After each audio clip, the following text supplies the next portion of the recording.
उपोषणाचा तिसरा दिवस आहे. कुठलाच अधिकारी आतापर्यंत आम्हाला येऊन भेटला नाही की आम्ही माणसं नाही. हा प्रश्न आता पडायला लागला हळूहळू. महाराष्ट्राचे जलसंपदा मंत्री विखे पाटील साहेब उघडा डोळे बघा नीट आपल्या जायकवाडी विभागाचा कसा सावळा गोंधळ चालू आहे. शेतकऱ्यांना किती त्रास सहन करावा लागतोय हे गाव पातळीवर तुम्ही एकदा बघा येऊ.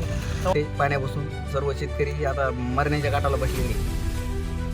डॉक्टर नाही आला, तुमचा पोलीस नाही आला, काहीच नाही आला. आष्टीला गेलो, तीर्थापुरीला गेलो, पैठणला गेलो, संभाजीनगरला गेलो, फक्त आम्हाला तारखे वाढून भेटल्या. आमची जोपर्यंत मूळ मागणी होत नाही तोपर्यंत आम्ही उपोषण सोडणार नाही. वरचेवर तीव्र आंदोलन करणार. त्या उपोषण करतायत, काय मागणी आहे? आम्ही सर्व शेतकरी राहणार जवळजुटा तालुका पाथरी जिल्हा परभणी इथून आपल्या आष्टी शाखा क्रमांक सिंचन विभाग इथे 9 तारखेपासून उपोषणाला बसलो. आमची मागणी होती 41 क्रमांक 4 तिचा जे मायनर 3 आहे त्याचा सब मायनर 1 गट क्रमांक 63 मधील शेतकऱ्यांना पूर्ण नष्ट केला आहे. नष्ट केल्याच्या नंतर आपल्या जायकवाडी विभागानं वारंवार आम्ही अर्ज देऊन कोणतीच आमची दखल घेतली नाही. त्यामुळे महाराष्ट्राचे जलसंपदा मंत्री विखे पाटील साहेब उघडा डोळे बघा नीट आपल्या जायकवाडी विभागाचा कसा सावळा गोंधळ चालू आहे. शेतकऱ्यांना किती त्रास सहन करावा लागतोय हे गाव पातळीवर तुम्ही एकदा बघा येऊ. तेव्हा तुमच्या लक्षात येईल. आम्ही वारंवार अर्ज देऊन आमची कोणतीच दखल घेतली नाही. त्यामुळे आज आम्हाला उपोषणाला या ठिकाणी बसावं लागलं. इथं बसल्याच्या नंतर तिसरा दिवस आहे, कोणीच दखल घेतली नाही. आमची जोपर्यंत मूळ मान्य होत नाही तोपर्यंत आम्ही उपोषण सोडणार नाहीत. वरचेवर तीव्र आंदोलन करणार. सध्या तुम्ही उपोषण करत आहात, उपोषणाचा तिसरा दिवस आहे. काय प्रामुख्याने मागणी आहे तुमची?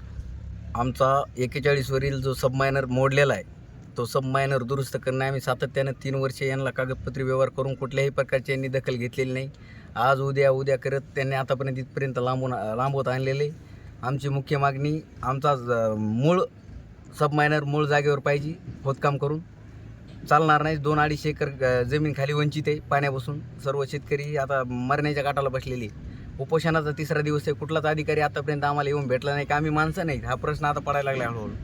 या शेतकऱ्याला काहीच नाही. आता इथं शुगर बीपीवाले, डॉक्टर नाही आला, तुमचा पोलीस नाही आला, काहीच नाही आला.